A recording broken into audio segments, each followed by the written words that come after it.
Hi, everyone. As Mira mentioned, I'm Shay, the Director of Audience Growth at Universal Music Group, and I want everyone to take a second and think of their favorite artist. Okay, cool. So now as email marketers, have you ever seen your favorite artist's name in your email inbox? And then have you wondered, who got to know that information before me, who got to create that email and hit send to deliver a one-to-one personal connection between the artist and the fan? Well, that's what we do at Universal Music Group. About a year ago, we actually started working with Movable Ink to help create better experiences for our fans within emails to help them remember the moments that we want them to remember most. So through this presentation, I'll reflect on our first year. I realized that we actually accomplished a lot and took a step back to figure out how we did that. And then I wanted to provide some tips to help you on your experience with Movable Ink. Okay, so throughout the first year, we launched a ton of out-of-the-box apps. We also found that once we were able to launch one thing for one artist and start to share that with our labels, that they also wanted to do those same things for their artists, and a use case would spread like wildfire. We also began developing custom apps. One of the ones we're most proud of is partnering with Movable Ink and Bands in Town to develop a custom app that would actually pull in tour dates for our artists to relieve some of the legwork for our team to have to create segmented sends for tours. And then our data is pretty interesting, so we looked for ways to turn challenges into opportunities and figure out new use cases to help Movable Ink work with what we had to work with. So how did we get there? In hindsight, looking back, we started to run before we could walk. The team was so excited that we had this new tool to play with that it kind of was like kids in a candy shop. We started to build a lot, but then realized we needed to take a step back and actually debug the tools before we could launch them. With artist marketing, it's either you have something ready for the moment or you miss it, and then you have to get the next one. So we took a step back, and then we started figuring out, okay, if we know we want to use these tools, how can we have them ready for when the moments are for our artists? That way we could just hit send and build them when the moment happened. We did a lot of debugging. We went from scattered launches to more consistent launches, and we kind of centralized our system within sharing. So if someone on one label was able to launch something for one of their artists, they would share it with the team and help them figure out how to then have other people at other labels create that for their artists too. So one of the biggest things we did is we started to decomplicate things. I think sometimes when you get something new, you want to do everything and you want to do the biggest thing possible. But in hindsight, kind of working backwards and working with what we had and just really amplifying that was enough. So if you take a look kind of behind, we have a bunch of different polls. So the best part about Movable Ink for us is that we can customize it to really match our artist marketing and artist branding. It's not just out of the box. We can make it match the artist fonts, the artist colors. We can make it match the tone and voice and help deliver an experience that the fan will actually remember and make it feel a lot less transactional. One of the things that we really started to love is something called fan-powered decision-making. So as a group, so an artist group, so right here we have James Bay, we would ask the fans to make a decision together. So here they got to vote on what they wanted to see first before James Bay's album came out. And as fans, they decided on the different songs that they wanted teasers for, and then we then followed up with those teasers. On those follow-up emails, we saw a 47% lift in click-through for campaigns with the teaser clips, showing that fans really had a voice in deciding what content they wanted next, and that they could really make the decisions and talk to the artist, and then have the artist actually deliver what they asked for. Another case study that the team really loves is Scratch to Reveal for album art. So sending the fan an email and letting them kind of have the experience of uncoding what that album art is versus just showing them. I think one of the biggest things that we really hesitated on was For scratch to reveals, you actually have to go to a landing page, and a lot of talk internally is, okay, well, do we really want to take the fan to another place to make them then do something? And then the first time we tried it, we actually saw click-through rates that we really haven't seen before.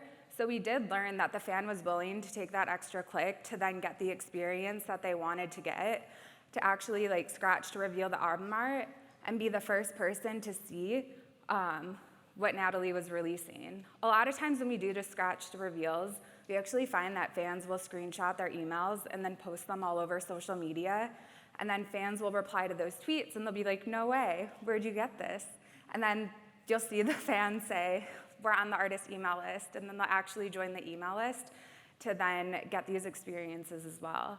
So by creating experiences within emails, we almost don't look at it as this one email in particular, but over time, if we can really deliver cool experiences for fans throughout the life cycle, whether it's an album cycle, if an artist is off cycle, we find that fans will keep coming back to the emails to look for more experiences that we're delivering them at later dates.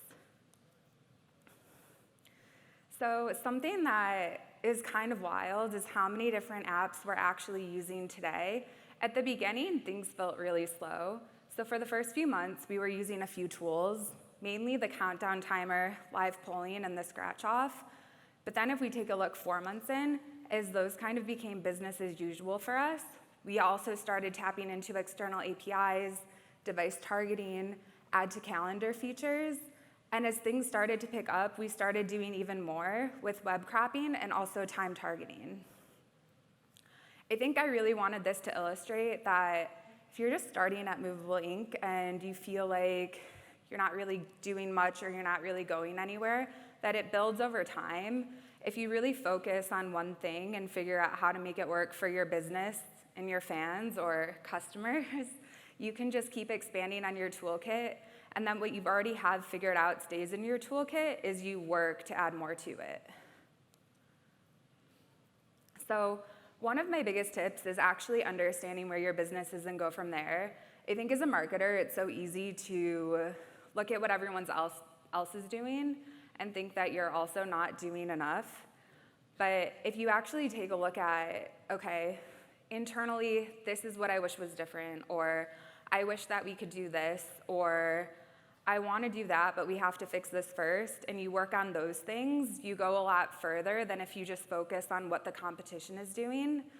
So with our welcome emails, for example, our artists do a lot and they change a lot. So before, we would have to update emails pretty regularly. So whether they have a new single coming out, they have a new album coming out, they're going on tour, they change their era, they have a whole new brand look and feel that they want to do, we would then have to go in and manually update those things. And depending on the album cycle, if it's an established artist or a more mature artist, that's a lot of updates. A new artist might just release a single 1 month, the next month have another single, the next month have another single.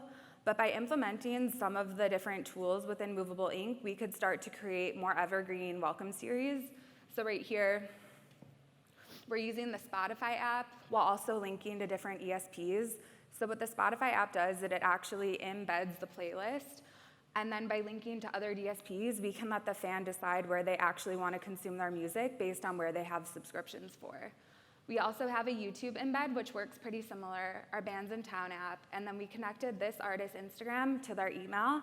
So now, when we create an email like this, we don't have to do as frequent updates. Sure, an artist might still change their era, and we'll want to go back and change the color and the branding, but the meat of the email, for the most part, can stay the same. Another tip that I really love is developing your own best practices. So when we were at Think Summit last year, we heard a lot with the different polls that best practice is to only have 3 to 4 options. That way you're giving your customers avoiding decision paralysis. And then one of the first times we used this, we actually wanted to ask fans after an album came out what their favorite song on an album was. And so for Sabrina Carpenter, she had 13 songs on her album. We worked with our team at Movable Ink, and we actually added more options, and we thought, why not just ask the fans? If we don't give them this many options, we'll never know if they'll actually reply. We were pretty shocked to find that 20% of fans voted for one song that was in the bottom half of the email within 13 options. So that meant that fans actually took the time to read all of the options and vote for what they wanted. And if we had stuck with 3 to 4, we would have never discovered that insight. So I really encourage everyone to just try something because you really don't know what you don't know. What also is really cool about these polls is it helps us deliver streams for week 1. So when the fan then clicks on their favorite song, we take them directly to stream that song, and then we help them chart the first week that their album is out there. And then another one that we decided to try is actually with the copy. So knowing that the goal is to help artists get more streams week 1, we thought, why not ask fans to vote more than once if they had more than one song that was their favorite? So we wrote in the copy that fans could vote more than once if they wanted to. And with the Demi Lovato one, we actually saw that fans voted almost twice. So they voted, listened to the song, and then went back to the email and listened to another one. So it was just another really fun tip that we were able to come up with that we got just by trying it once. I think another really big thing is ask questions. So you don't know what you don't know. We ask a lot of questions to Jess. I think we also ask a lot of questions internally with our team, and we uncover things a lot. The way that our data works is we're almost like a third party for our artists. So we manage all of our artist data. We'll grow it, we'll manage it, maintain it, and work on keeping fans active. But we don't necessarily know what the fan is doing when they go to YouTube. We don't know what the fan is doing when they go to Apple Music. So working with a lot of the more personalized apps was a little bit harder for us. And something that we really wanted to do was actually connect Shopify stores to create more evergreen modules for our e-com stores. That way we wouldn't have to put in different product for every email that we were sending out. And so there's a tool out of the box called web cropping. And so someone one day was just like, well, can we use web cropping to do that and not actually connect our Shopify API? So we were able to do that, and here's 2 examples of that. So right here, we developed a crop where it actually crops the homepage banner, and then as that banner changes, so does the module in the email. So if this email goes out every week, we don't have to maintain and update that, and we know that the banner in the email was already decided on by senior management at that label, and it's not something we have to worry about getting approved. And then also same for e-com. So we were able to really dictate logic that we wanted X, like item 1, item 2, item 3 to pull in. And as those items change, the module will also change and also stay evergreen for the artist product. So once we build these modules, we can save them in our ESP and then drag and drop them into any email that's going out. That's really it. If anyone has any questions or wants to learn more about our first year at Movable Ink, definitely reach out and ask questions. Would love to chat with anyone. But it's been a pretty big year, and we're excited to keep uncovering more.